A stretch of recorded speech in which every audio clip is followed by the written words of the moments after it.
Back in the early 1990s, there was this one guy who just absolutely dominated the Indian stock market. I mean, he was a giant. His name was Harshad Mehta, and his story, well, it's a wild ride of insane ambition, unimaginable wealth, and one of the biggest financial scandals India has ever seen. Let's find out how he got his famous nickname. And see, this wasn't just some catchy nickname. It was a statement. Harshad Mehta was a full-blown celebrity, a household name. Millions of people watched his every move. They truly believed he had this magic touch, that any stock he even looked at was going to go to the moon. But what was hiding behind all that fame and fortune? This number. 5,000 crore rupees. At the time, that amount of money was almost unthinkable. This number gives you a sense of the sheer scale of the fraud that would eventually bring the whole market to its knees. So the big question is, how did one man pull all this off? Well, that's what we're going to break down. We'll follow his crazy rise as a stock market superstar, get to the bottom of that 5,000 crore rupee question, unpack the nuts and bolts of the scam itself, and then we'll watch as the whole empire comes crashing down. All right, so first things first. To really get a grip on this scam, you've got to understand the man himself. Harshad Mehta's journey from a pretty humble background to becoming the undisputed king of Dalal Street, which is basically India's Wall Street, it's the stuff of legend. And it all happened ridiculously fast. So look at this timeline. After graduating, he was doing all sorts of odd jobs. I think he even sold cement for a while. But the second he stepped into the stock market in 1981, boom, everything changed. He was a super quick learner, and by 1984, he'd already started his own firm. The speed of his rise was just mind-blowing. In just 6 years, he went from a new guy to the guy, the face of India's booming economy. And oh, did he live the part. Mehta wasn't one to be quiet about his money. We're talking a massive sea-facing home in Mumbai, a whole fleet of fancy imported cars that people had only seen in magazines. He wasn't just a stockbroker. He was a symbol, the poster boy for getting rich, and getting rich fast. His reputation was just legendary. People really believed he had the Midas touch. Seriously, the belief was that he could do no wrong. And the perfect example of this was a company called ACC.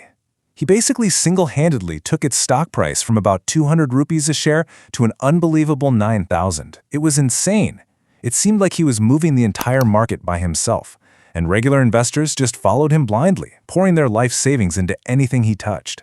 But as his fame just exploded, so did the questions, right? While the public saw a financial wizard, some people on the inside, journalists, other brokers, were starting to whisper, hang on, how is this actually possible? How could one guy just defy the basic laws of the market over and over and over again? Yeah, that became the central mystery. This wasn't just skill, and it definitely wasn't just luck. There had to be some kind of hidden engine fueling this incredible success. And the secret? Well, it wasn't magic. It was a massive, brilliant, and deeply illegal manipulation of the entire banking system. Okay, so let's get into the nitty-gritty. This is where we break down the mechanics of how he pulled off one of the most intricate financial frauds in history. It's actually genius, in a criminal sort of way.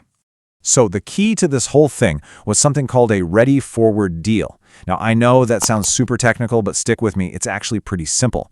Think of it like a really short-term loan between two banks. Bank A lends money to Bank B for maybe 15 days, and Bank B gives Bank A some government bonds as a guarantee. Harshad Mehta's job was to be the middleman, the broker who set up these deals. But here's where the genius and the crime comes in. As the broker, the money from one bank passed through him on its way to the other. But instead of sending it along, he would divert those huge sums of money, we're talking hundreds of crores, into the stock market for a few days.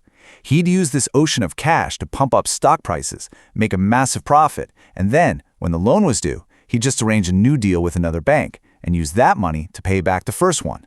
It was a cycle, a constant rotation of money, and then he took it to the next level. He started forging bank receipts, which are basically just IOUs from banks. By faking these, he could borrow enormous amounts of money from banks with no actual government bonds to back it up. He literally created a money-making machine out of thin air. But, a machine like that, a money machine built on nothing, it can't run forever. The higher he flew, the more spectacular the crash was going to be. Let's look at how this whole house of cards finally came tumbling down. And the beginning of the end came down to one person. On April 23, 1992, a journalist, Sucheta Dalal, published an article. She didn't accuse him of a crime outright, but she asked a very simple, very powerful question. Where is all this money actually coming from? And that one article was all it took to light the fuse. After that article, wow, everything just fell apart with shocking speed. The authorities started digging, the whole scheme got exposed, and by November of that same year, he and his brothers were arrested. His story ultimately ends just under a decade later. He died of a heart attack in prison at age 47, still facing a mountain of legal charges. The consequences were absolutely catastrophic. The stock market tanked. And you have to remember, countless small, everyday investors had put their entire life savings into stocks because they believed in Harshad Mehta, and they lost everything. The legal fallout was huge, obviously, but the human cost was even greater. The scandal was even linked to the suicide of a bank chairman who was tangled up in the whole mess. But here's the part that's really wild.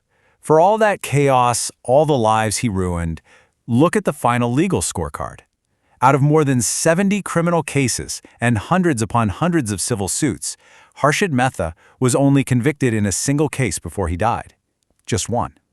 It's a pretty stark reminder of just how slow and complicated the wheels of justice can be, especially when you're dealing with fraud on this massive scale. So the Harshad Mehta story, it's so much more than just a tale of greed. It's a massive cautionary tale.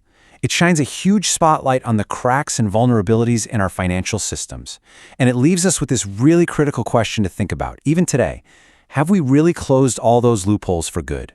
Or could a scam of this magnitude happen all over again?